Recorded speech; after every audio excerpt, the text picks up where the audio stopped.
Okay. Get started. Yeah. Or this Episode guy, 1. I can't Episode believe this 0. guy. Episode 1. I don't know.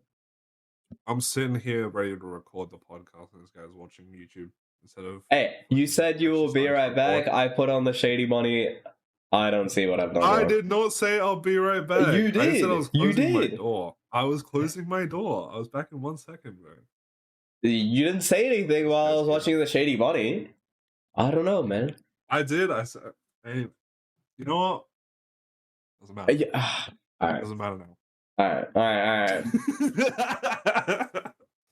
Because we are live with the first episode of the High Roll Podcast. Welcome, everyone. Yeah, this feels weird, man. And my host is Quinn. Host is Quinks. Quinn, yes. Quinn.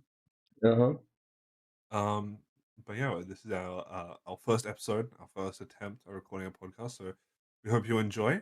We're just going to talk about some One Piece stuff. Yeah, it's probably going to be quite scuffed. We'll probably talk over each other. We'll probably argue, but hey, it'll get better as we go on. Audio's probably fucked. Video's fucked. Whatever. We're going to argue about how Emu sucks. How Emu sucks and how Bonnie sucks. You know, how Green sucks and how Emu sucks. All right? Hey, it's like... I don't know. My deck doesn't ruin the game. At least my deck doesn't ruin the game.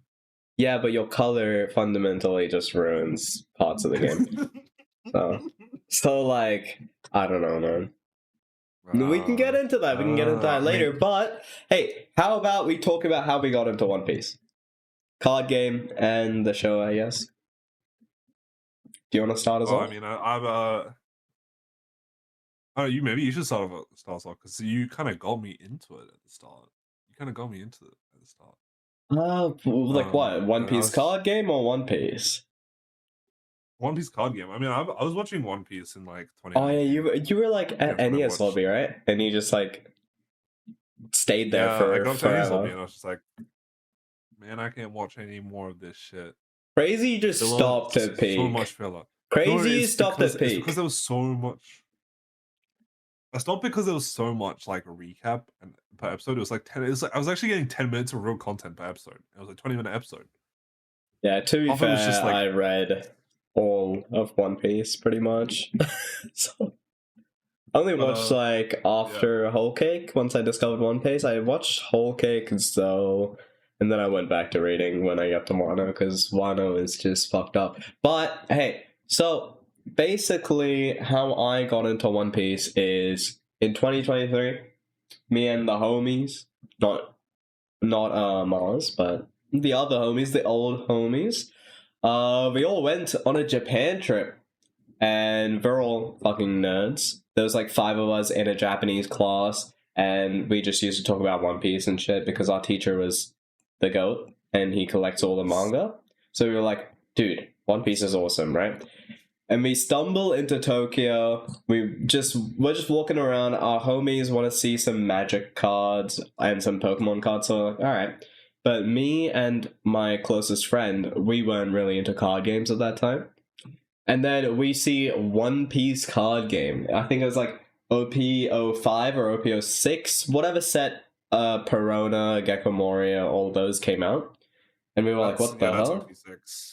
Yeah, we were like, actually started damn. Playing at the same time then. Well, that was Japan OP6. Okay, yeah, no, that's fair. Yeah, so that was Japan OP6. The same set, then. Yeah, probably. And we were like, damn, this shit cool. I got myself a Gecko Moria deck, and I think a Rebecca deck. My homie... Oh, wait, actually, my first deck was... I looked at the starter decks, because that's where we saw it, low-key, right? My homie picked... Yes, my homie bought the ultimate starter decks, which is the Law, Kid, and Luffy, which is obviously busted.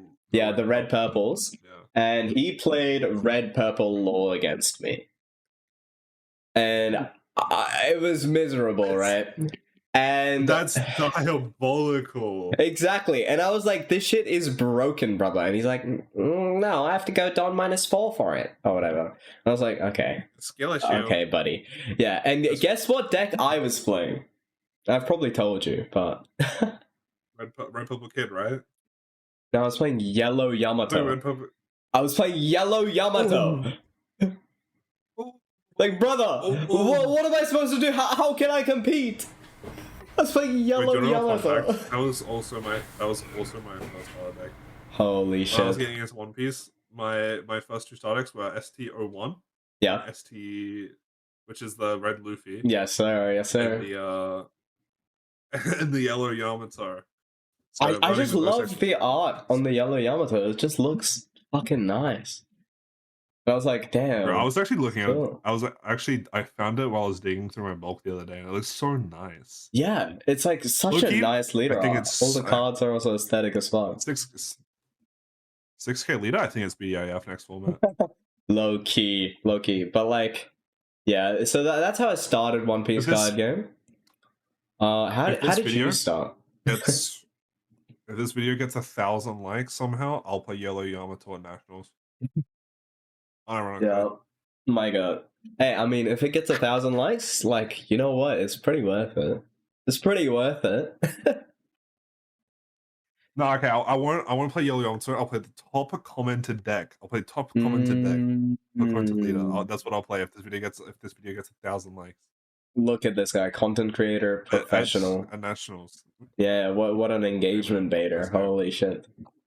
This guy's crazy with it. Jesus. Yeah, now we gotta say some heinous shit to rage bait so they comment and point out our flaws, man. So yeah, we gotta say that, like... They're gonna make you play Ivankov. Yeah, we gotta say, like, Queen is best deck in format. You gotta run Queen at Nationals. If you don't, you're throwing. Queen beats Ace. Yeah, but how did you get into One Piece card game? Well, originally I got into it because of one of my uni friends. He was like, "Oh, you should play the One Piece card game." I'm like, maybe. And he was like, "No, you should, because the new set that's coming out has like a complete deck." And I was like, okay. So he helped me build a Reiju deck. Holy. In OP6. I went to a locals one time, got absolutely smoked. I remember I played a blue Nami, and then I was like, man, this game just isn't for me. Dude, versing blue Nami as in your first locals, brother. I'm surprised you're still playing. Like, Jesus Christ, that is miserable. Yeah. The fuck? It was so tough. Yeah. But I was just like very casually collecting the cards from now on. Mm-hmm. So like I bought like a bunch of cards from like OP6, 7. I'm sorry. Okay. Yep. Like 6 or 7. Yeah. And then I got set 8, and then yeah. And then when OP9 came around, we went to Japan. Me and Quinn went to Japan together with a couple of other friends. And that's when I kind of really got into it, you know. Yeah. When we played in Japan, and then yeah, I was playing Purple, Yellow, Robin, and Lim. Yeah, I will say I didn't really like fully get into the card game after Japan, because we realized when we came back from Japan the first time without Mars, we realized that, we can't use any of the Japanese cards in local events or anything. So we were like, yeah. And the English cards are a lot more expensive, so we're like, we don't really want to commit fully, right? But after we went on the Japan trip with Mars, and we were playing quite a bit on the sim before that as well, we were like, okay, we actually gotta like play properly, and I got my first English deck, which was Lim in OP09, which is pretty fire, because bro, Lim was a menace in OP09. Lim was a fucking menace, because nobody knew what it did.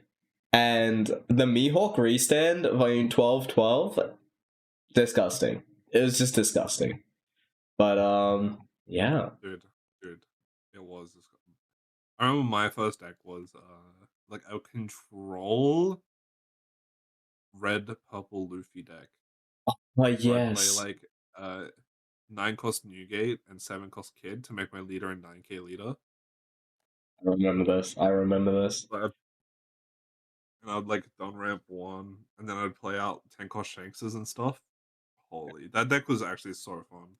That deck was Loki, that deck was red blue ace before red blue ace.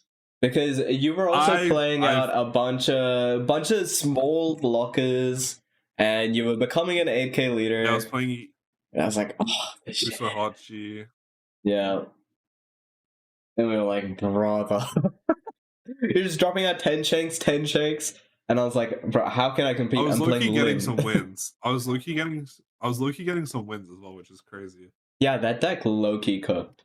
And I remember you were also cooking up a black-purple Luffy list where you play out Kaido Lin like turn 3 or something, or turn 4. You just ramp Kaido Lin.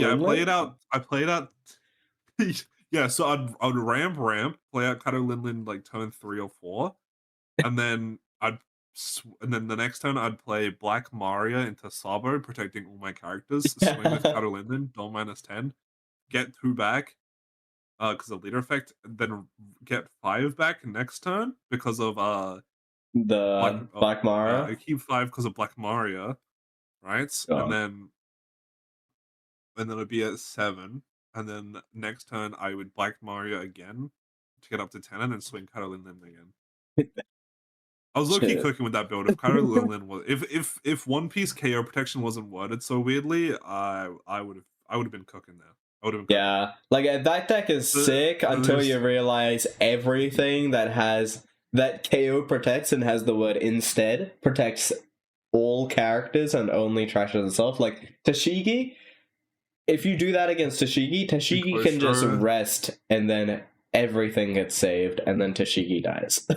Wait. It's so stupid. Wait, you know what deck doesn't have KO protection though? What? Emu. What deck? Ace? I was gonna say Ace. Ace. True. Yeah, wait, do that shit against Ace. It's like if they don't have it. It's true. And you're burning like 2 of their lives, and they only have 3 lives, so. Wait, I'm looking gonna cook this deck again. Yeah, that should love you. And then because I can do the hand control with the Law and the Nico Robin as well. Yeah, and you can do that against Emu, maybe. Yeah. Or you can just dodge Emu. Just dodge Emu. Yeah. Yeah, I guess so. I mean, like, you can use Bear Luffy against Emu. It's not too bad. When you become, what, 7k leader? It's fine. It's alright. Yeah, but then I'm done minusing 2. Oh, wait, no, because later. We might have to cook this.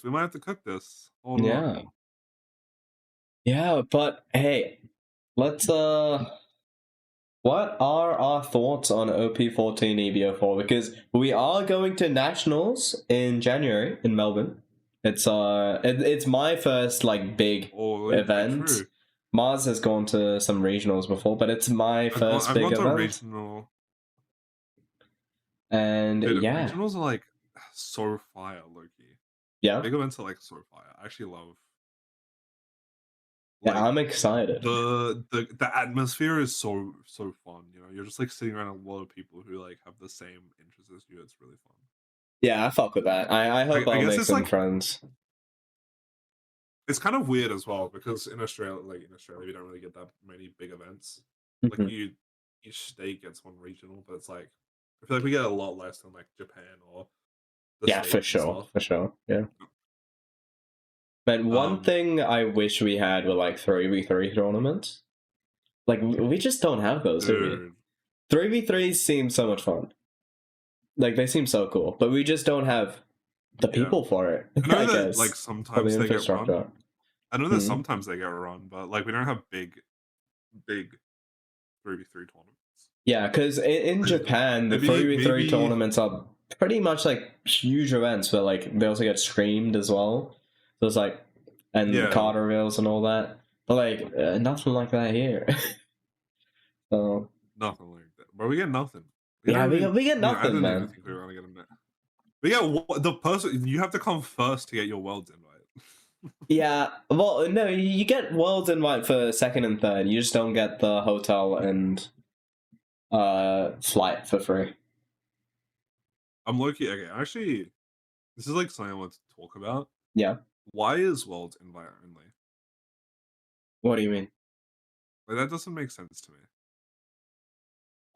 So why we only get Worlds invite? We only get the flight and hotel if we come first? Is that what you're talking about? No, like why do you have to be invited to Worlds? Because like, is Worlds invite only, or can anyone just, is it open? Like, can I just fly to Worlds and compete? You know? No, I think it's invite only, and because it's sort of like, it's like so weird. Is it? I find it pretty cool. It's kind of like getting all of the best players from. No, I think it's pretty cool because you're getting all of the best players from all of these different regions, 3 each, and they're all competing. Well, I think we're lagging. Are we? Are you? I'm not lagging. Lagging a little bit.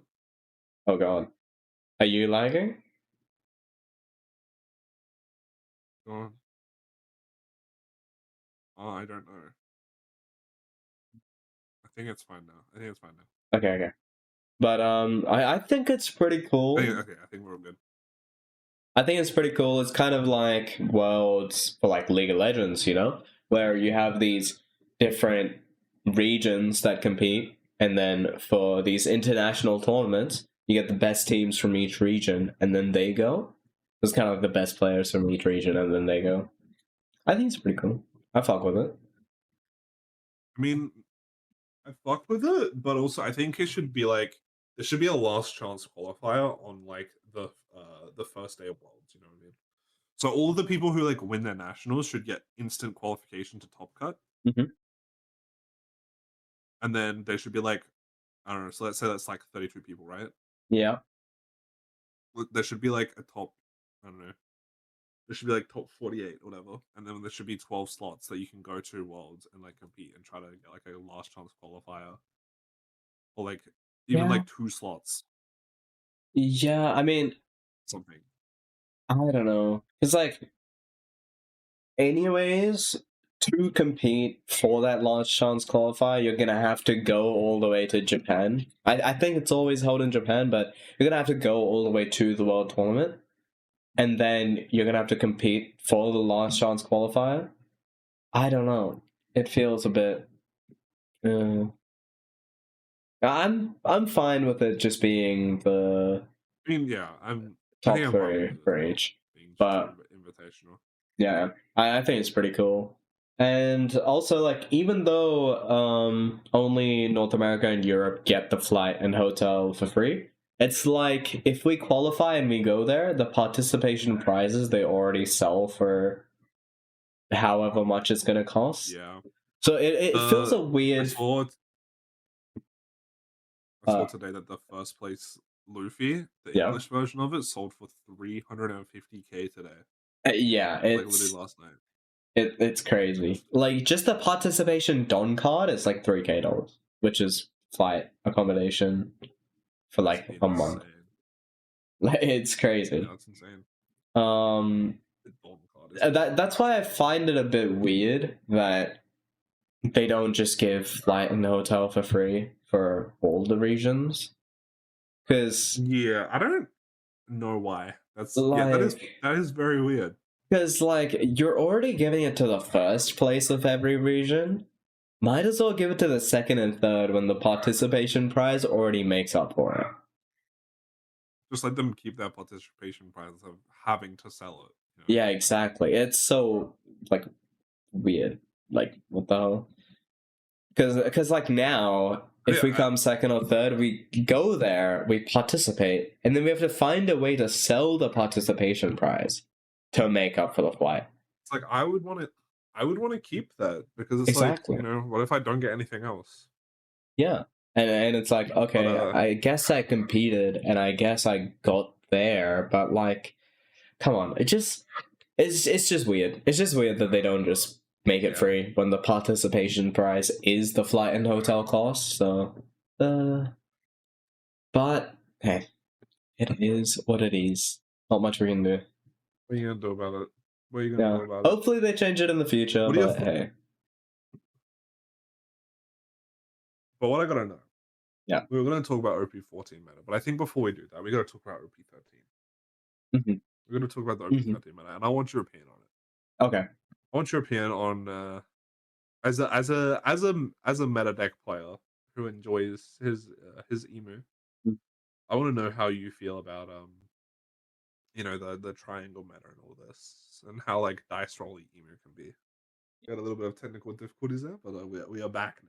Yeah, we're talking about OP13 meta and Quinn's opinions on the OP13 meta. What are you thinking about?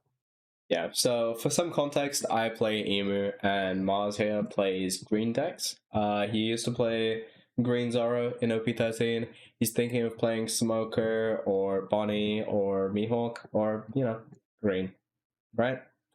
So... yeah, pretty much. Yeah. So, personally, I like it when a meta is more sort of concise with very few decks, because in metas like that, it's very dependent on how well you can pilot those decks. Because, sure, like, deck building is cool, and I fuck with deck building, but I don't generally spend that much money on cards. So I like having a set deck and then mastering that deck over having to think about what tech cards I need to run, what sort of spice I can run, what sort of different rogue decks I can face, or rogue decks I can run, right? So, personally, I fuck with this meta. I know lots of people hate it, and I get it. It's sort of just Emu, Ace, Zoro, maybe some Sabos, Rogers, etc., right? And it's just that, but playing a deck like Emu, where it really helps if you know what's happening and what your opponent's going to play and how to react to it, and the skill expression in that, I fuck with. So being able to verse a bunch of aces and a bunch of emus and just get tiny advantages and work through that, I fuck with. So I like this meta. And that being said, I am a bit tired of just versing aces. But yeah, I'm excited. You're from Sydney. You're from Sydney, right? So yeah, you've got like a lot more of a competitive background. Exactly. Or like a competitive community. Mm-hmm. I'm from South Australia, which is a little bit less competitive. Yeah. Like last week, I think everyone was a little bit sick because we've just had all of our treasure cups recently here. Mm-hmm.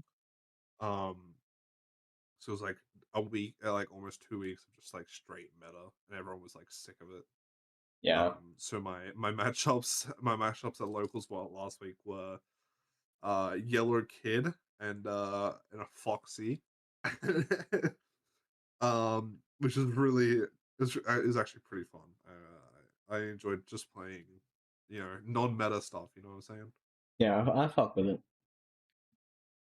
But like I was playing like Red Green Smoker because Smoker's my favorite deck. So I think being able to play that is like being able to play decks that aren't really like blocked by the walls that are Emu, Ace, and Zoro. Yeah. I think. Because I think what my problem is with this meta is it's not really like it's not the leaders that are specifically overpowered, right? It's just the cards that they have are so overpowered that they get so much don efficiency from those cards. Yeah, like you have to do some like really stupid shit in your deck to be able to be a competitive deck. Like Emu, it just turns off black as a color entirely because you can't play control against Emu. None of the shit can be removed. Ace is... And he like, you also can't play control against Emu because he will just outvalue you. Exactly. No matter what, right? Yeah. And Ace is just getting so much value off of cycling his bricks, turning them into 2Ks, and just drawing a shit ton of cards. Like, the point of being a 3 life 6K leader is that you're a 3 life, so you're gonna have less resources throughout the game, and you're also gonna have less 2Ks, right? So you're gonna be forced to defend your life more because you only have 3 life. But Ace doesn't care about either of those. He gets extra resources from turning bricks into 2Ks and from drawing extra cards. So he's kind of that 3 life leader who doesn't care about the weaknesses of being 3 life. It's just like, okay. And Zoro, and this is sort of like a general trend with the green, where green has started to just print cards where it just gets a lot of extra value. You know, it's kind of cheating out cards in a way that purple cheats out cards, but without ramping. Because if you look at green cards, even historically, like Cavendish, you play it out for 5, and it's a 5/6, but it's actually a 3/6 because it restands 2 Don, and then it also restands 2 Don when attacking. And then we also have the 4-cost Zoro. We also have Law, which bounces a 1, plays out a 5. We have Tashigi, which is a 5/7 that attaches 3 Don, so it's a 2/7. Stuff like that. Which is like, okay, it's starting to get a bit crazy with the amount of efficiency it gets, you know? And yeah, just you like, to be a good deck in One Piece card game, it feels like you have to either be playing out multiple bodies per turn, or not just multiple, like 3 bodies per turn. Yeah. Or and none of them have to be like interactable. Yeah. Or getting a bunch of sort of hand value, right? Getting a bunch of resources. You need to generate resources in some way, or force a big board so you can force resources out of the opponent in some way. Which is, yeah, it's interesting. But we'll have to see how things are going, because all the OP14 leaders, they're pretty cool, and almost all of them are competitive, which is sick. But it's kind of scary in like a power creepy way. But, yeah. How do you feel? Yeah, well, I don't know. I'm not a big fan of this meta. I can't lie. Yeah. Just because nothing feels playable except for like the big 3. Yeah. And like a few tier 1 decks that beat one of the 3, but then just insta lose to the others. And it's like, it feels very. I'm a person who likes not having to play the same decks in the same matchups over and over again, because I feel like it can get really repetitive. Like, I understand that there's going to be a meta and there's going to be best decks, but it feels right now like when I'm playing Smoker into Emu, right, it's like, oh, once he reaches 10 Don, I just kind of lose, right? Yeah. Because you slam down your 5 elders every time, and there's not really much I can do to like beat that anymore, because none of them are removable. Like, my best play is like go Hody Jones, rest down 2 of your cards, and then swing into them. Yeah, like exactly. It's and then even if I do clear board, you're just going to do it again next turn. So it gets to a point where I'm just trying to, like, there's no extending the game because I know I will lose. Once it gets to the point where you're just playing down your 5 elders every turn. Yeah. And unless I somehow make it through all 4 of your 5 elders. Yeah. And in like OP13, if you look at like the standings and like tournament results, it's a bit crazy, because like if you look at the OP13 Carta Magica Online Treasure Cup and a lot of other OP13 tournaments, in this one, half of the tournament placings were Emu, a quarter was Zoro, and the other quarter were Ace, one Blackbeard, and one Rayleigh. Like, but if we go back to just like OP12, the set before, we have 4 blue-purple Luffys, 4 green-purple Luffys, Jewelry Bonnie, Rayleigh, Zoro, Blue Doffy, and Yellow Kid. And if we go to OP11, you have so many leaders. So it's like, I get you. It feels bad. Yeah. Am I crazy for saying that OP 12.5 meta was my favorite meta? Like, there was just so much variety, you know? Yeah, I didn't play much in OP 12.5, but yeah, I get you. I feel like one of my favorite metas is like OP 10, OP 9. That shit felt good. Like before Blue Purple Luffy. Like, let's... Yeah. Like, OP 10 before Blue Purple Luffy was actually like... There was so much. It was crazy. Let's look at like OP 10. Okay, this is EBO2. Like, pre-EBO2, OP10. Like, oh my god, look at this. Look at this. It's fucked up. We've got, in the top 16, yeah. We've got Shanks, Doffy, Lim, Marco, Zoro, OP05, Luffy, Boa Hancock, Teach, Smoker, Rob Lucci, and Sugar. Like, what? We've got so many leaders. It's crazy. Yeah. This shit was I think I missed that diversity. Yeah, because like what you were saying earlier with you like a triangle format, or like you like a decisive format with like 2 to 3 main decks, because it means that it's mostly your leader skill. Yeah. I think I also think that's why I like a jungle meta. Like OP10, OP 12.5, where a lot of these different decks are meta, because it comes down to your matchup knowledge of this is what this leader, like, trying to figure out what the enemy leader is doing, and then adapting your game plan even if you've never played it before. I got you. Because like, and then it's more about your skill with your deck, knowing what your win conditions are, knowing how to adapt to certain play styles. So like, if I'm versing a Yellow Kid, I know that I should be going a little bit more aggressive or something like that, you know? Rarely you have to focus on the board, rather than it just being like, oh, I'm versing Emu, and once he hits 10 Don, I can't really win the game anymore. Yeah. I mean... plays 27 Don for 3 Don, leaves 5 Don up for events, and removes one of my characters, and searches, and has a rusher, and has 2 blockers, and has a blocker that draws a card. Yeah. Like, I get that, but like, the thing I don't like about jungle is that because there's so many decks in the format, like, it feels so bad when you've prepared for certain decks.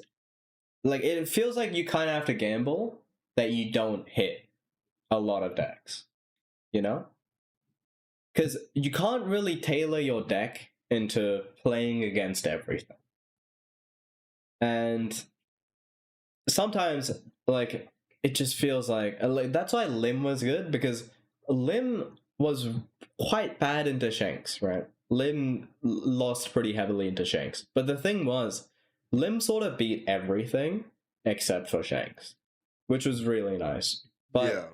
It always felt like if you were playing in a jungle meta, you're always hoping to avoid a lot of decks. But if you play in, let's say, like in OP13, where it's a very tight meta, you're sort of expecting... You know what you're expecting. You know what's coming. And it's not really getting super unlucky and versing the one deck, which is like, what the fuck, what do I do? Like, in one of your treasure cups, you were playing Zoro and you versed the one Rayleigh in your first round. And it's like, what the hell? Like, what is this? Well, what am I supposed to do? I'm versing the one Rayleigh here. When, like, what the hell? It's just like, it feels bad. But that's what I hate about jungle. But that's like kind of what... I mean, I think right now, I think Emu is kind of annoying in a sense, because it feels like, so as a Zoro player, right? It's like, oh, I hope we don't get matched up into Emu. And it's like, if I get matched up into Emu and I lose dice roll, like I basically just insta lose the game, because I don't know. It's like, unless I hit the absolute nuttiest high roll and I'm seeing everything exactly as I need it, and the Emu is low rolling, it's pretty unwinnable for me. And it just feels bad that it's not even a skill diff. It's just like, oh wow, I hope I win the dice roll. Yeah. I mean, that's why I strayed away from decks like Lim, and I really like Emu, because like decks like Lim and to an extent Zoro, it's a lot about just playing on curve and finding your pieces on time.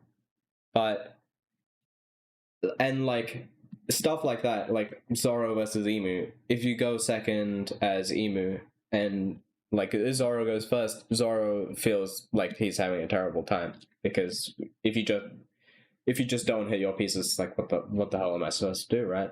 But if you play Ace, or because Ace is kind of like a cheap deck, but if you play Ace or Emu, it's like, even though you're going second or first into any of these matchups, it doesn't feel as bad, because you've got so many options. Like, at least as Emu, you've got so many options. And even though you're going first as Emu into Zoro, let's say, if you're running Roswald, or if you know that they're gonna do a certain play, like let's say in OP14 where you're gonna have the ground death event, like you basically can prepare for exactly what the Zoro's gonna do and then respond to that. Like what I'm trying to say is, like, the reason Zoro sort of fell off a bit near the end of OP13 and Ace and Emu got so much more popular is because, sure, Emu beats Zoro really hard and Zoro beats Ace quite well. The thing was that Emu's losing matchup is Ace, and that matchup is still really playable. Like, it's a 40% win rate. And it's a 60% win rate if Emu goes second. So Emu sort of feels like he has no losing matchups. And I just dislike Emu because it's like you hit 10 on, and then every turn the play is just 5 elders. Like, that's the objective best play every turn. But it's like, and I think it's kind of annoying to me, because it's just like, oh, I know exactly what you're gonna do every time, but there's nothing I can do to value it. Okay, so like, I sort of get what you mean, but like, it feels like that if it's Emu against any deck that's not Ace. It feels like, oh, if he's a 10 on, he's just gonna 5 Elders, right? But the skill expression of Emu is everything before the 10 don. So you have what, like four times of skill expression? Yeah. Okay, I'm not saying. Zoro just kills you in 4 turns, so. I mean, not normally. Because, like, I mean, not. And like, the thing is, you on turn 5. Yeah, because like, even if you get 5 into off, it just becomes so impossible. Even into Zoro as Emu, the only option you have against Zoro after when you play 5 Elders, you're just praying that he doesn't have an event or a Kuino or a Dead Man's Game or a restand. Because if he has any of those, the only option you have is to have a bunch of 4K counters. Because at that point, you're already at 1 life.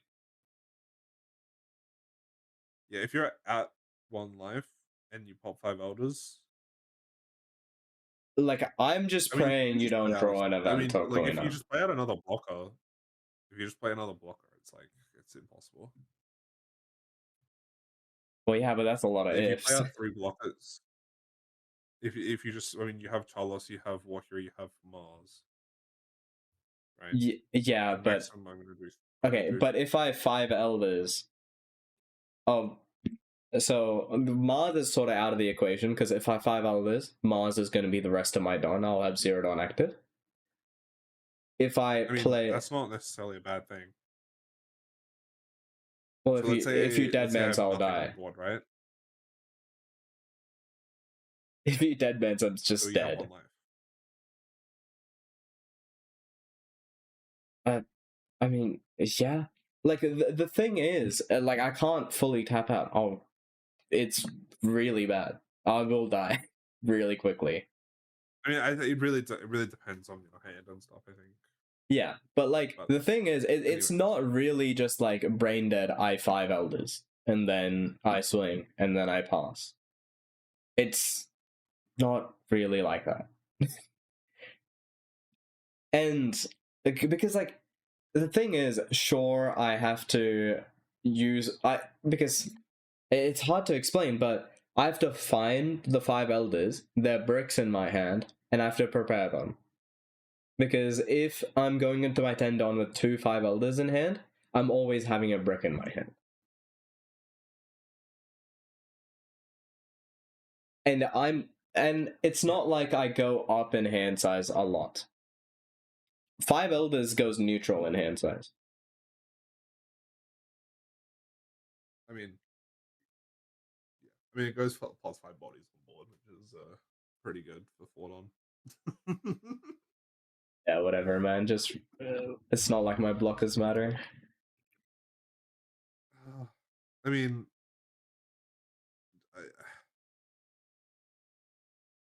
it's just, I don't know. Playing against Ace and Emu over and over, I've just been very. Honestly, I've been pretty turned off by it. Like, yeah, it gets very repetitive. It gets very, very repetitive very quickly. Yeah, I mean, I get that. To me. Yeah, the thing is, as an Emu, it doesn't feel that repetitive because you're almost like fighting to survive every game compared to just playing on curve and swinging. AKA Ace. Yeah, or Zara. Oh my god, that Ace deck, bro. Holy. Yeah, but like it is a work of what it is. It is a piece of work, that Ace deck. Yeah, and also like. But anyways, I think we should talk about OP14. I think we should move on, and we should talk about OP14. A much more diverse meta. Yeah, because we could sit here and argue all day about this OP13 meta. Yeah, about what's playing Zara. OP. But in the end, all 3 of the big 3 decks need to be nerfed, right?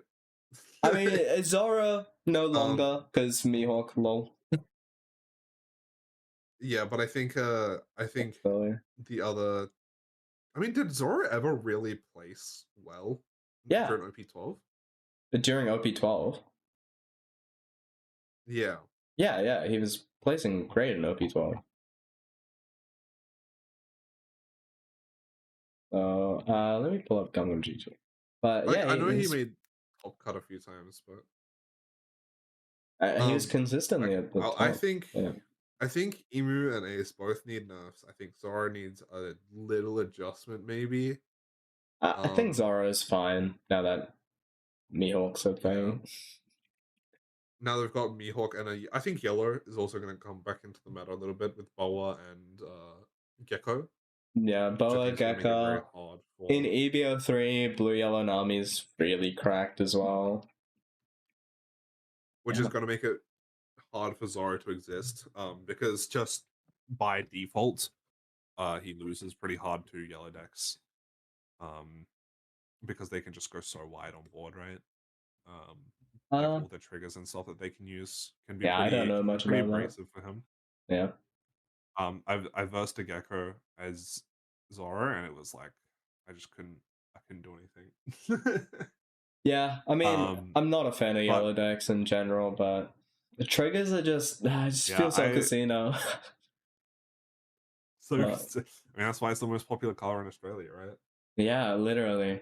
Like every time I go to a locals, there's always like 5 yellow enthusiasts, and they just fucking gamble, bro. They just fucking gamble. They always get the bait trigger. Like holy shit. The highest population at my locals, I'm pretty sure, is Yellow Bonnie right now. Everyone plays that deck. That's crazy. The last treasure cup I went to, there was a pudding, a Yellow Bonnie, and a kid. Yeah. What the fuck? I mean, I'm playing Red Green Smoker now, so I'm like, all right, bro, I'll just banish your life then, I guess. Fair enough. No triggers for you. Fair enough. No triggers for you. That's the answer. Just play Robin. That is, dude. I honestly think banish is my favorite keyword in the game. Yeah, it's so miserable. It's so miserable on the receiving end. Like, what the fuck? Yeah, but it's so funny. Yeah, but hey, let's go through all of the leaders and our thoughts on them. So let's start off like pretty chill with Red Law. So if you guys are unaware, new leader in OP14, Red Trafalgar Law, 5 life, 5,000 power / attribute leader with Supernova and Heart Pirates typing, and maybe Punk has, I'm not sure. But activate main once per turn. You can swap the powers of 2 of your characters with typings Heart Pirates or Supernova for this turn. So what that means is, let's say turn 1 you play out a Searcher, and turn 2 you play out a 3-cost Rush Zorro, right? You can swing with that Rush Zorro for 5k, and then you can swap that 5k power onto your Searcher and swing with your Searcher for 5k. So it's like a Rush deck. It's pretty unique, but what are your thoughts on it? I mean, I'm just happy we're getting some cool concept red leaders. Yeah, I mean, it's a really sick ability. I mean, we got 4 red leaders last set, but they weren't like true red leaders. So I'm really happy that we're getting like another deck like Rayleigh. Yeah. Because honestly, while I never built it, I think I would have really enjoyed Rayleigh. Yeah. I just never built it because getting some of the pieces is so hard. Yeah, in Australia, we don't have the great market of TCG player or card market. It's just impossible. Or card market or anything, bro. Yeah, it's just Facebook Marketplace, and that's it, baby. It is hell out here. It is hell. West. Yeah. Bro, I'm trying to. When you're trying to I'm trying to find straw swords right now from STO2. it's chopped. You can't find them. You can't find them, bro. It's impossible. Yeah, I'm like, do I just buy Starter Deck 2? Yeah, it is so Java. Yeah, but yeah. I'm really happy that we're getting a new cool red leader, and I think the concept's really cool. I think like being able to play those big boss monsters and then swing like 11k with your Searcher is really awesome. I think that's a really creative like way to use. Yeah. The lore kind of, I think it's like very thematic as well for Lore's powers, which I really like. Yeah, of course. But I don't think I'm gonna be playing this leader. It's not really. You know me. I'm a green guy. I'm enjoying my green decks. I'm also a dabbler of purple, but I mean, it looks fun. I probably won't play it though. Yeah. What about you? Are you a big? Because I know you're a big Rayleigh fan, but I don't know. Would you reckon you'll diddle with this deck? So I definitely get what you mean about OP13 having a bunch of red leaders, but literally none of them felt like red. The only leader that felt like a red leader in OP13 was Yellow Bonnie. I don't know why the Bonnie wasn't red-yellow, but yeah. I mean, I think we know now. I think we know now. I think we know now. There's some spoilers, but yeah. Because that was the most red effect in OP13. None of the other effects felt like red. It was just like the ST21 Luffy, right? Yeah. The 5 Luffy starter deck. Yeah, it was great. So I was like, okay. But I think this deck is hot garbage in the meta right now, which is really sad because I really fuck with its ability. It's so cool and lore is awesome, but it's got two major things which suck about it, right? First off, it's a slash attribute leader, and you'll find out why that's bad very soon. But secondly, this deck, we went over it before, but to be a deck that competes in One Piece card game right now, you gotta play multiple bodies per turn that are relevant, or you gotta have additional resources of some kind, or you gotta do some crazy shit. This deck he's just gonna plays out one big body per turn and then swinging. Exactly. This deck plays out one big body per turn and then swings twice, which is cool, but we're in such a blocker heavy meta with Ace and Emu just developing blockers every turn that this really big swing, it doesn't really matter. Especially to Emu, he's just gonna block, and then he's gonna block, and then he's gonna remove your body that you played, and then Ace is just gonna block. It just feels really bad. I think my problem with this deck is that if you verse against like an Emu or something, or like a Mihawk who's going to be running the Peronas, or like a Bonnie or something, you're never going to get to swing with your searches because they're just going to get KO'd straight away. So you're going to have to rely on something like the 2-cost Cavendish in this set that has Rush. Yeah. Like if he has 5,000 power or more, which I think is a really cool card. Mm-hmm. You know what I mean? I'm a big Cavendish enjoyer. Cavendish. Yes, sir. One of he is my favorite One Piece character somehow. Yep. But I think this deck just is too prone to so many things happening and just making it bad. Yeah, if it was able to, if it had more cards that cheated out things, let's say if it could play out a 7-drop that played out a 5-drop and the 5-drop had Rush, then it would be amazing. It would be actually competing. But just playing out a really big body and then swapping its power with one of your smaller bodies and swinging, it's really just not enough.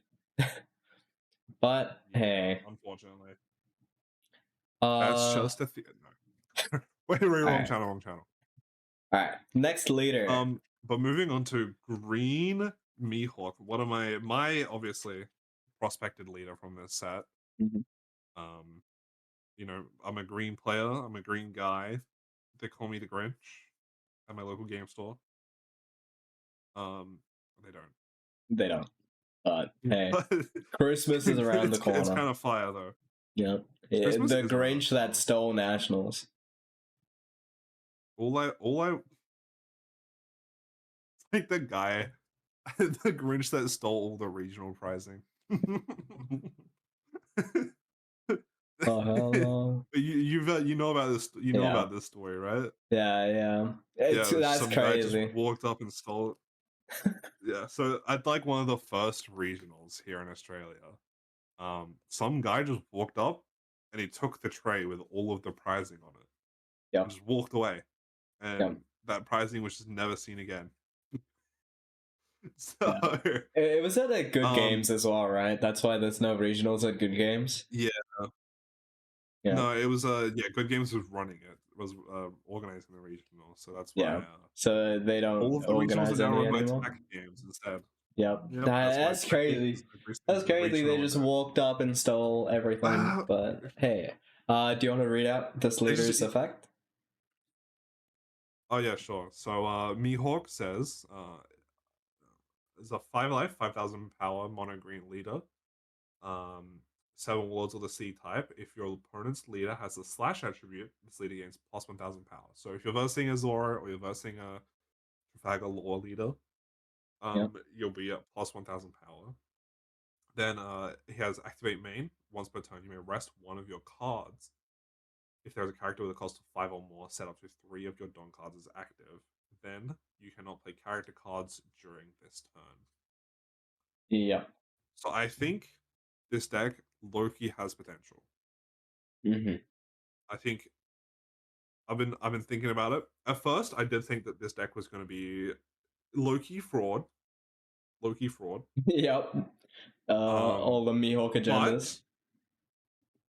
But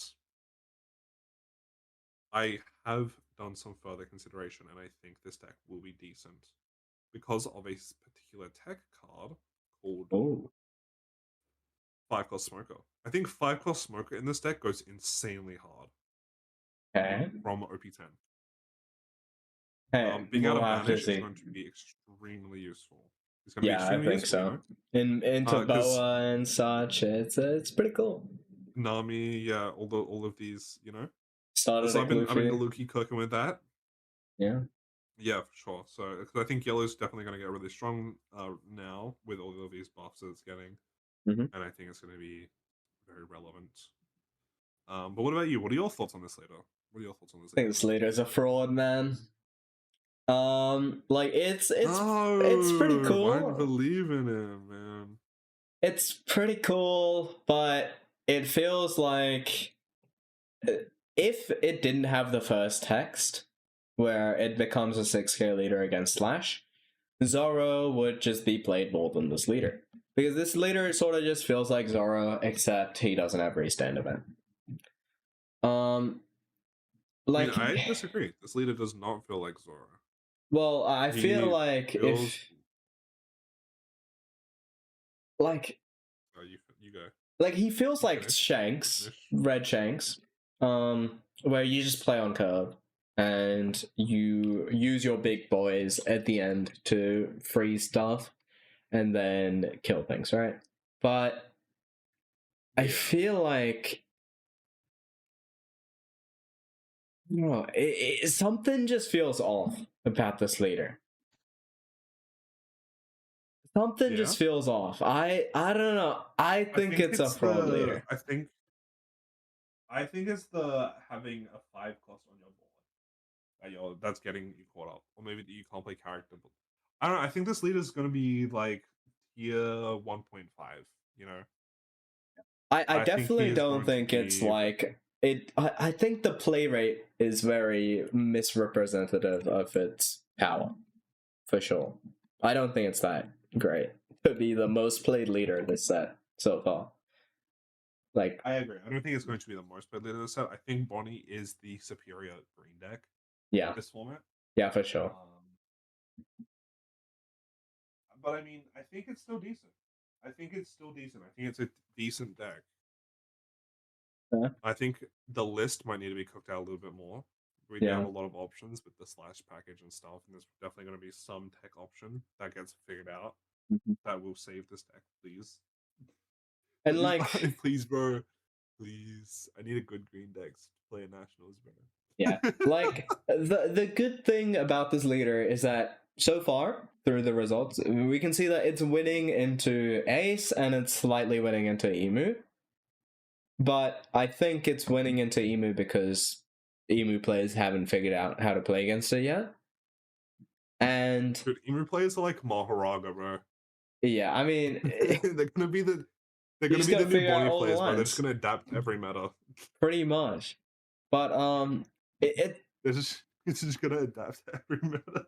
Fucking stick around like a cockroach. Yeah, but apart from those two main decks, it doesn't really do that well into other things.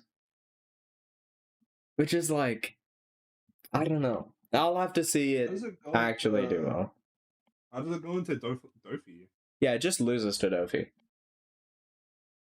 Like hard. Wow. Fair enough. And it's slightly losing to Bonnie, Boa, Jinbei, Crocodile, Blue. It's super losing into Blue Yellow Army, but that's EBO3. We don't really get that, and it's losing into UP Luffy. So like, it's the results are supporting my statement that this is just a fraud deck. I don't get it. No, I think I don't get it. Okay. I think it's like very similar to an Emu argument where I think it'll be good once the list gets cooked out more and people start playing playing it a bit better. I think that's when it'll get good. Yeah. I agree. Right now, it's just very high play rate and not That's the reason why it's placing like top 16s in Japan and stuff, is because it's just there's just a raw amount where eventually someone is going to get through. Yeah, exactly. And like, even if we look at the results, how many has it won? Like, 0. I think there's only been 2 CSs, right? There's been some in Singapore recently as well, and one in Hong Kong. Oh, okay. But like, it has won, I think, 0. Yeah, it's 1-0. It's top 8 1, 2, 3 times. This is the most played deck, by the way. It's top 8 3 times, 1-0 times. Like, I don't know, it feels weird. But why is this played so much? I don't get it. I don't get it, man. I don't get it. It's just, I don't get it. I don't know. I don't think it's that good. We'll have to see what they cook up, because there is a lot of potential with this deck, because it's very open-ended. I did get Giga cooked up on the sim by a player running a full Wano package, which was very interesting. But I don't know. Because like, you just need a 5. Yeah, you just need a 5 cost. So it's, I mean, and the Perona that it runs is really nasty. I think it needs like a secondary searcher. Yeah, I think it needs a secondary searcher. I'm not gonna lie. Having one searcher is really tough. Yeah, I've seen a lot of people cook with it, because I've seen people run a Wano package where they run the Slash Searcher on top of the Wano searchers. I've seen people run East Blue Nami Searcher, because that can pick up a lot of the cards. It can pick up the 7 cost Shanks, because that's East Blue. There's a lot of potential to where to how this deck goes. We'll just have to see. Right now, it feels a bit inconsistent, and it has a lot of losing matchups. And it has a Giga high play rate, and it's kind of done nothing. So, we'll see. I'm sure we'll get there. Yeah, but hey. But do we want to move on to onto the GOAT? The GOAT. Yes, the GOAT, Jinbei. James Jinbei. So Jinbei. James Jinbei Jameson. Yeah, so Jinbei is another new leader. Mono blue, 7 warlords, fishmen, sun pirates, 5,000 power, 5 life later. So Jinbei, what he does is activate main, you may trash 1 card from your hand and give up to 2 rested Don to one of your fishmen or merfolk type leader or character cards. So this is a fucking solid aggro deck. It's really solid. I fuck with it.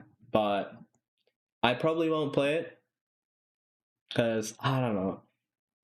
The only sort of aggro decks that I like are a bit less one note than this, you know? Because the only other aggro decks I've played are, I guess, Lim is an aggro deck, and Rayleigh. And Rayleigh has a lot more going for it than just sort of aggroing them down. It doesn't really run out of steam that quickly, because you get unblockable event on your leader, and you also get Conqueror's Haki. And everything is giving you so much more value. Whereas, I feel like this Jinbei, it's very strong, and it has a really high peak. But once if you survive long enough, it runs out of steam really quickly. Yeah, I feel like it's a little bit like Red Zora, maybe. Yeah. If you can clear the board enough times, it can get pretty dicey for the... Like, it's recoverable, but I feel like it can get pretty dicey. Yeah, it sort of feels a lot like Bello Betty, where like it aggroes you down super heavy. But if you survive that hump, all it can do past a certain point is play out the big Jinbeis. And we're in a super blocker heavy meta. I would say it's got more gas than Bello, right? Because it does have those big drops. Yeah, it's got more gas than Bello. I mean, Bello also had Dragon, but like, I don't know, it feels very Bello Betty. Yeah, okay. That's...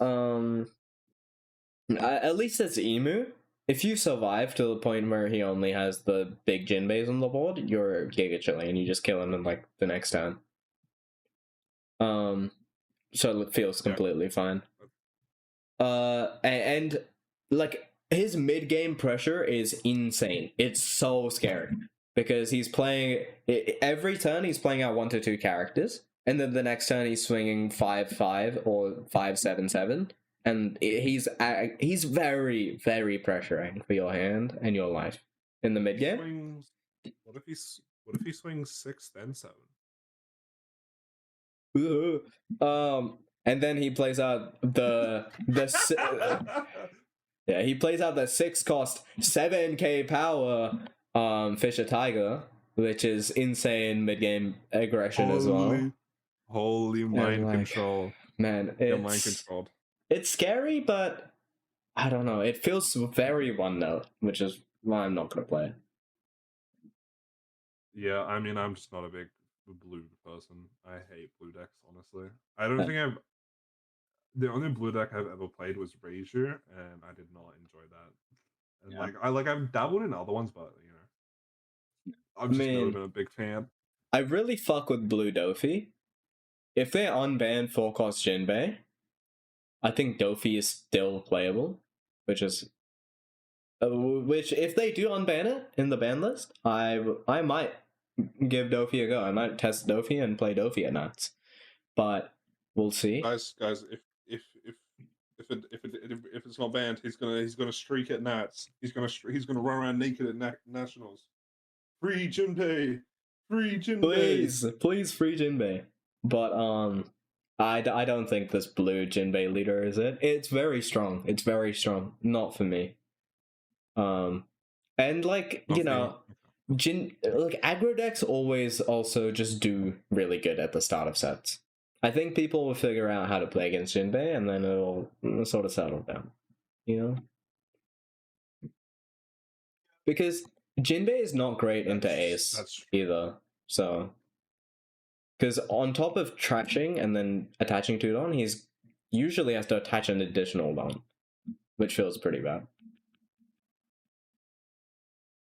Yeah. No, that makes sense. Yeah. I mean... Yeah. And then his big Jinbeis just get rid of. Yes, you can read out the Boa. The leader that I am actually most terrified of from this set. I definitely have to learn how to play against this. It's scary. This is the one I'm most scared of. It's Boa Hancock. 5 life for 5,000 power, 4 life leader. Sorry. Blue yellow. Opponent's turn. When you play a character, draw 1 card. So if you're playing a character off of your triggers and stuff, you're drawing a card. Oh. And then Don times 1 once per turn. So if you have a Don your leader. When one of your Amazon Lily or Kuja Pirates type characters with a base 5,000 power or more is KO'd, add up to 1 card from the top of your opponent's life to the owner's hand. Which is just so annoying. Yeah. This deck is so scary for Emu, bro. Because you just have to gamble. You just have to gamble and swing into them. Because on top of getting cards out from triggers, trigger just play this cards, she's also burning your life very efficiently. And it's so fucking scary. And in the end, she has the fact that you're unblockable for trying to take ball is insane. Yeah. With the perfume femur, right? Yeah, she has perfume femur unblockable, and she can put that on her 9-cost Boa. And it's so casino because you have to swing into her. She's burning your life, and in the end, if you get down to a certain state, she can just put in perfume femur, swing fucking 20k lead, and you just die. As Emu. There's nothing you can do. Which is fucked up, because she's access to putting unblockable life burn trigger on players. This is definitely the scariest deck for me. I'm terrified. Shit, fucked up. I'm terrified of this deck. It's going to be very annoying to play into. Yeah, I definitely have to learn what the hell to do and when to swing, when to not. Because I think this leader is also very it's gonna kill. It's gonna just destroy a bunch of people who don't know what to do against it. It's kind of a noob stomp deck where if you haven't thought about this matchup, you're gonna lose 9 out of 10 times.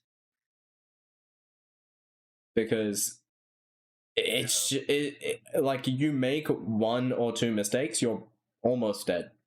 Because it's burning your life and playing out characters. Oh, it's fucking scary. This shit, I'm not excited. But let's just hope I dodge as many as possible. It is going to be a very difficult matchup to learn, I think, as well. Yeah. Because of how they're going to... Like, because they'll just be able to... Like, they're just going to fucking... Like, they're just going to sit their characters on board and swing at you, and you're like, well, do I swing into it or not? Because if I swing into it and then I go to 0 life, I'm dead, right? Because there's no way you're ever getting out of a big swing, like what they can pop out with their Perfume Fuma 20k swing, unblockable. Yep. So it's kind of a little bit like how do you beat this leader in theory? You know, I think Mihawk definitely is going to have to utilize the as many Pironas as possible. Pironas and the Smoker. I think they're both going to be very important cards. Yeah, I see that. I see that. Because being able to banish a life is basically, so if I banish your life, right? Either you have to give me, I don't know, so I can very easily make it a 9k swinger. Yeah. With my leader effect and stuff, having so much extra Don. That I can only attach to my characters, I think it'll be very easy to, you know, swing 9, and you have to give me 2k, 2k, 1k from your hand just to be able to save that life. Yeah. Which I think will be very, very important for managing the games against this deck. Yeah, and we're in Australia. People love yellow. People love gambling, and people are gooners. There's gonna be a lot of boa. It's gonna be a lot of boa. I'm gonna have to lock in on what the hell to do against this leader. Because, like, it's just so terrifying, bro. Imagine Boa takes second, and then on turn 1, she plays Hiyori, sets up her top life. What the hell are you supposed to do on 3? It's such a shit spot to be in. Like, yeah, that's the top left. Though. It's just, I hate it. I hate it so much. But hey, let's go on to the next fucking terrorist, which is Don Quixote del Flamingo. Literally a terrorist sacrifices his own people. Yeah. So you wanna read this one? Yep.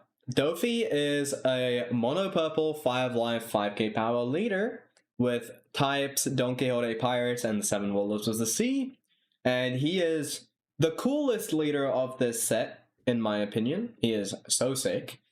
His effect is on your opponent's attack once per turn, Don -1, select your leader or one of your Don Quixote Pirate type characters, and change the attack target to the selected card. So his leader effect is pretty much Okamale. He can redirect any attack once per turn to his leader or a Don Quixote character, which is really strong. It's like slightly stronger than Green Bonnie, except it doesn't have green and it has purple. So like you're sort of weighing the disadvantage of not being a green leader with the advantage of having a stronger effect. And it has a lot of on KOs, which are super cool. But yeah, I think man, it's annoying. It's like the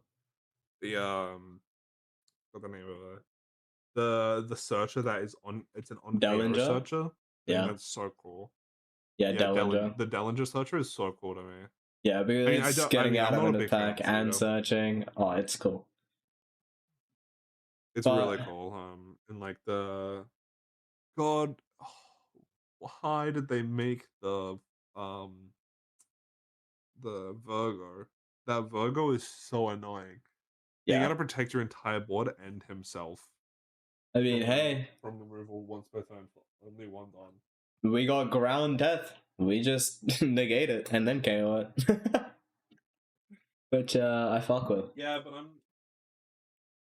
I'm not playing black, bro. Yeah. Yeah, it just has some crazy cards. Like Virgo's crazy, the new 10 cost Dofi is crazy. The Baby 5, which heals him a life, is crazy because it's a blocking an attack and healing a life. Dude. He's got Nora Beam Sword, which is crazy in him. He's just got so much. He's got so much. He's gotta chill out, man. So much value, man. He's gotta chill out. Yeah. Because on top of just negating an attack every turn, he's ramping, he's gaining life, and he's spreading out his board and freeling things. It's definitely a top meta contender next set. I mean, yeah, it's already like top 2 to an CS in Japan, right? Yeah. And it only lost because Blue Purple Luffy got the triple ramp off, so you know. The insanest high rolls of all time.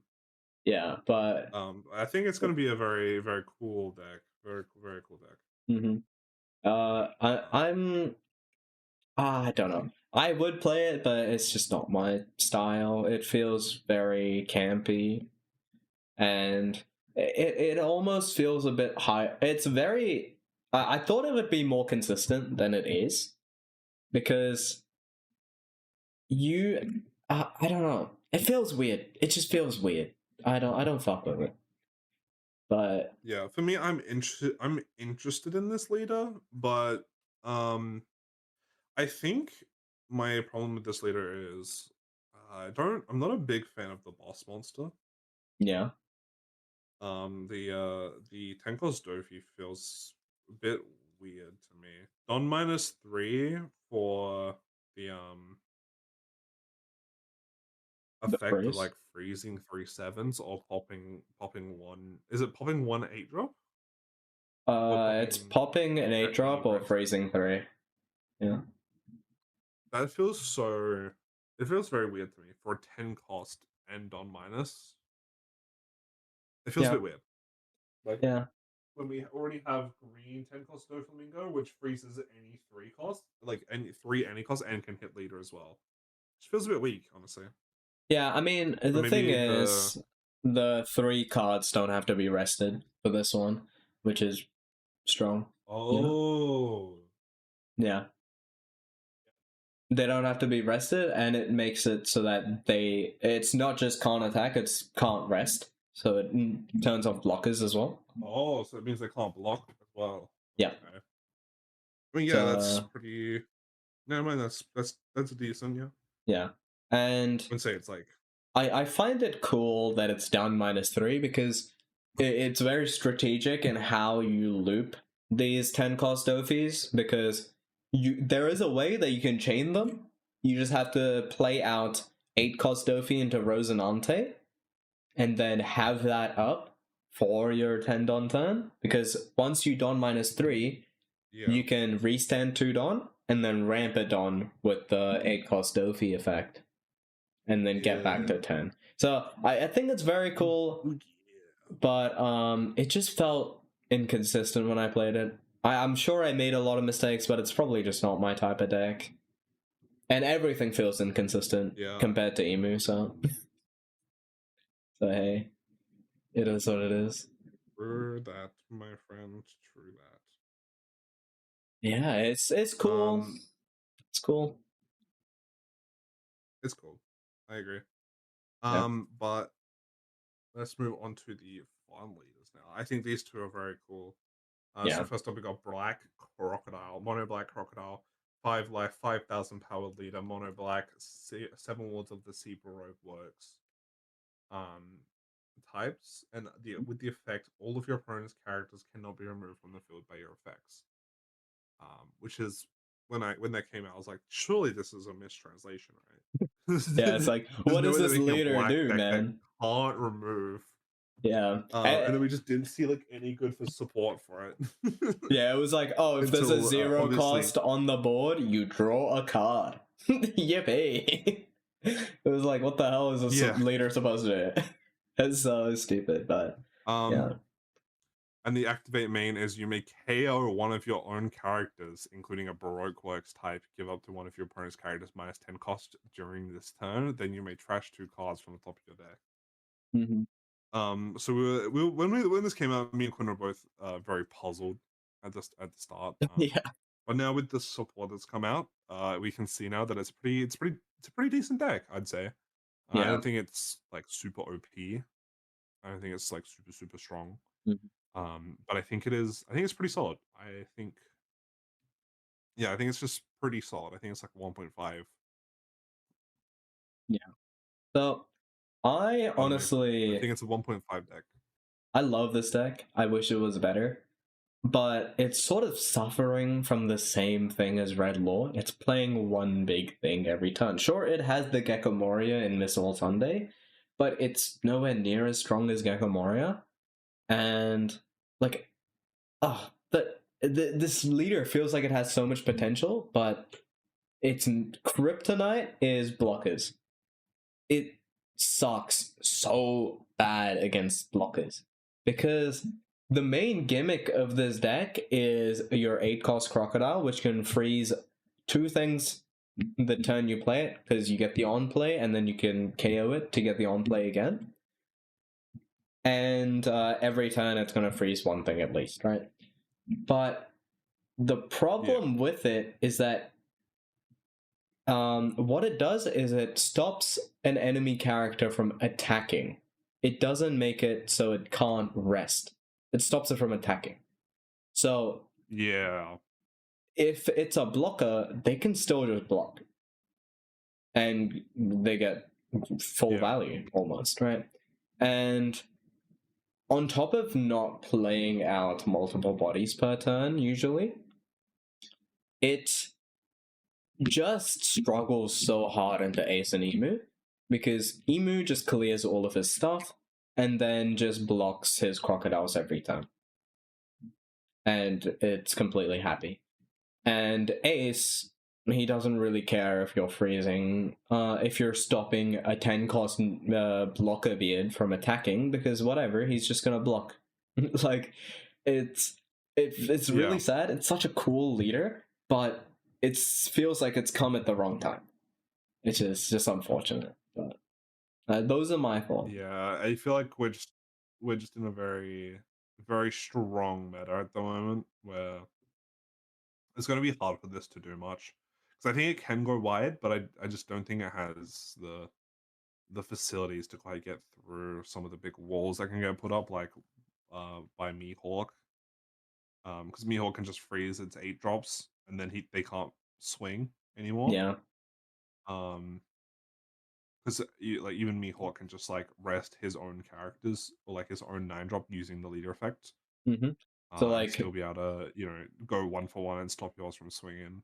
And it's the Mihawk is always getting value off of just using the effect to rest. So it's like it feels so bad, and just hard losing to Ace is just like it's just cooked. Like what can you do? It just feels super bad. But it's such a cool leader, man. It is really cool.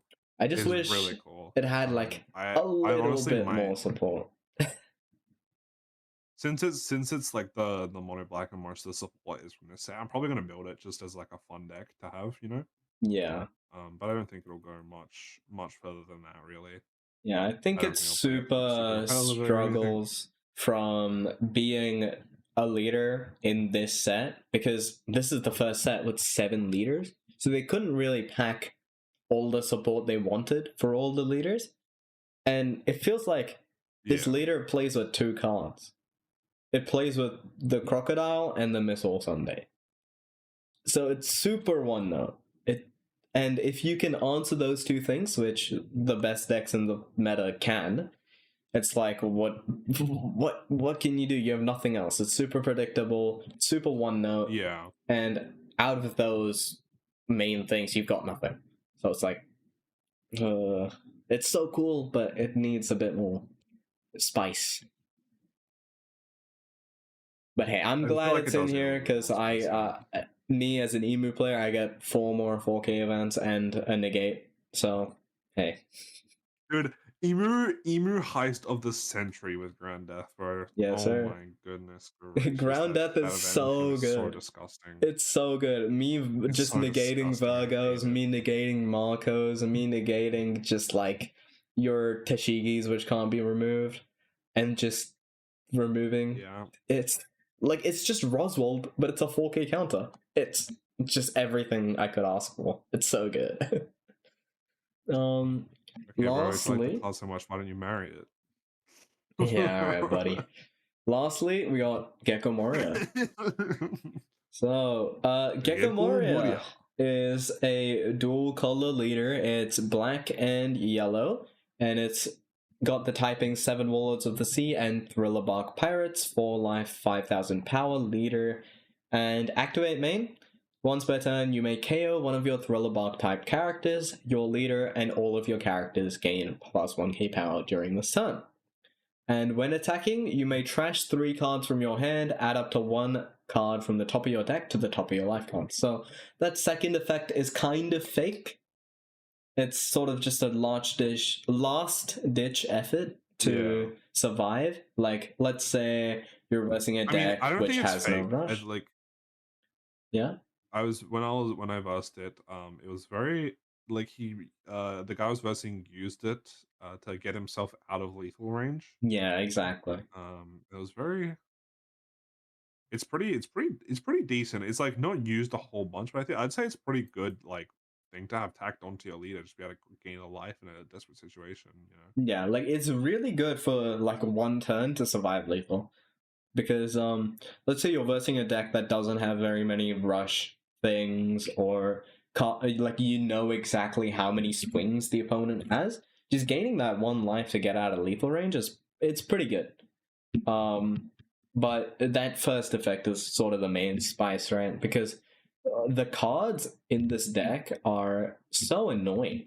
They're so annoying. Like, I versed it as Emu, I genuinely just didn't know what to do. They're just so annoying. And I think this is the deck with they are so much potential that hasn't been tapped into. There's so much stuff in here, and it was one of the least player decks except for Ace. I'm sorry, not Ace, except for Law. In the OP14 tournament so far, I think this deck can cook. Oh my god. I also think this deck can cook. Because it's just permanently like trashing stuff from your hand, which is so annoying, bro. Yeah. And like it's just permanently taxing your hand over and over. It's very, very, very annoying very, very quickly. Yeah, and all of its cards are so sticky on the board. Like it plays out these characters, and a lot of the time, like the Moria that I versed a few so far on the sim, but they don't even use the activate main, except for when they have to use it on like a Perona to freeze something. And they just leave their characters on board with their on KO effects, and you just can't get rid of them. Because if you get rid of them, they're just gonna play out another character from trash. Like, or freeze one of your things, or get a top 5 search. And it's so miserable. It's so miserable. I just don't know what to do. But it's very cool. And on top of this leader itself having a lot of potential, I'm very excited for people to cook with the Thriller Bark cards from this set in other yellow leaders, because it's not locked to a Thriller Bark leader in any way. It just plays out Thriller Bark stuff from trash. So you can easily run this Thriller Bark package in, let's say, Yellow Bonnie or the new starter deck Luffy, and I think it's got some potential. Yeah, I agree. I agree. I think this deck's definitely. I definitely think this deck is like the most underrated from this set. Yeah, it's just not played enough. I think it's. Yeah, I think it goes crazy. Like it's again. I feel like it's going to be a very popular deck in Australia with all the. The yellow enthusiasts. With all the gamblers we have here. Yeah. The yellow and dude, we got so many piss drinkers, bro. We got so many piss drinkers down here. Oh, piss Mario. That's why they like beer, because it's yellow, you know. Straight up. But beer and gambling. That's basically Australia, right? Yeah, beer gambling. That's yellow. That's yellow, man. That's yellow, man. Yeah, I'm. That's all of the OP14 leaders. And we want to talk about the Bonnie leader real quick from EVO4. Yeah, I think we'll talk about the Bonnie leader, maybe quickly glance over the starter deck Luffy, and then wrap it up. Wrap it up, yeah, sure. Alright, so should we go Jewelry Bonnie? Yeah. Let's go over the Bonnie. Okay. So Jewelry Bonnie is a new leader that was announced literally yesterday. EBO4. Red yellow leader, 4 life, 5,000 power. Egghead Bonnie Pirates, so not a supernova. Opponent's turn, if your life is 1 or less, this leader gains plus 2,000 power. So a 7,000 power leader when you're at 1 or less life. Yep, only opponent's turn though. And then, yeah, which is weird. That's weird. It would be super strong. Activate main once per turn. Both. Give up to one of your opponent's characters minus 1,000 power until the end of this turn. Then, if you have 2 or more life cards, you may add 1 card from the top of your life cards to your hand. So it's not a forced effect, really. It's just about whether you want to take that life card or not. Maybe you need to buff your leader up a little bit. I don't actually know why you would do that. Just you're gonna get hit for your life anyway, and there's no point doing it on your turn. I don't know. This leader seems very weak to me. So I've been having a think about this leader. I think it actually kind of goes crazy. It kind of goes crazy. And the main reason I think that is just the red yellow typing with Egghead is scary. It's very scary. Because what's the red stuff from Egghead that makes it good? Red stuff from Egghead? Well, you don't really care about the red stuff from Egghead. You just care about having aggro and rush. So I think how you would build this leader is just a giga aggressive deck that plays out rush, and then it finishes you off with 9-cost Bonnie and just kills you. Like, this is a red deck that has access to 9-cost Egghead Bonnie. And I don't like the thought of that. That's pretty scary. Okay, so, that all true. Yeah, being able to rush down and then play 9-cost Bonnie, take that last life, and then do a bunch of swings does seem pretty solid. Yeah, I just one thing that I wish is that I don't like how you can only take the life if you're at 2 or more life cards. It would be sick if you could take your last life card and activate Roger. That would be pretty cool. But that would be fire. That would be sick. But I think people are underrating this deck. It's pretty scary because it's red yellow and it has access to 7-cost Dussy and 9-cost Bonnie. And on top of that, we haven't seen any support.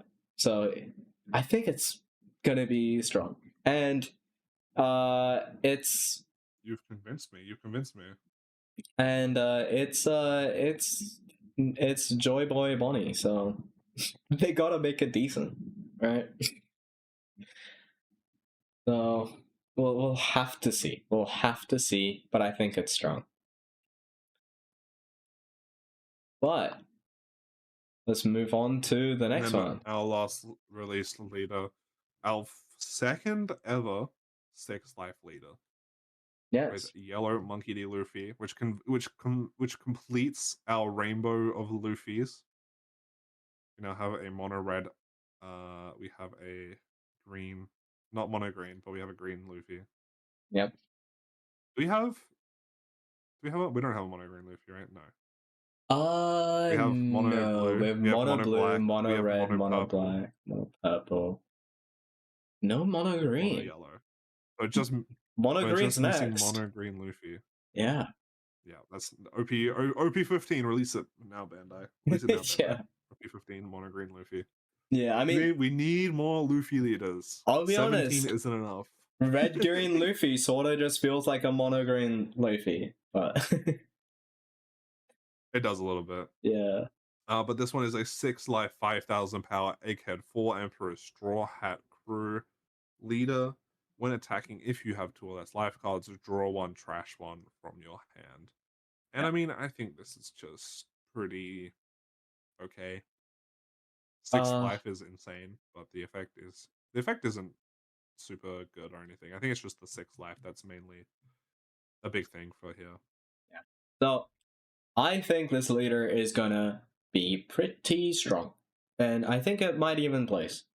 The reason I think that is it's 6 life, it's Egghead, so it can play 9-cost Bonnie, it can play Stussy. It's Straw Hat Pirates, so it can play the new 7-cost Robin from EBO3, and the EBO3 5-cost Nami, which makes the opponent take a life.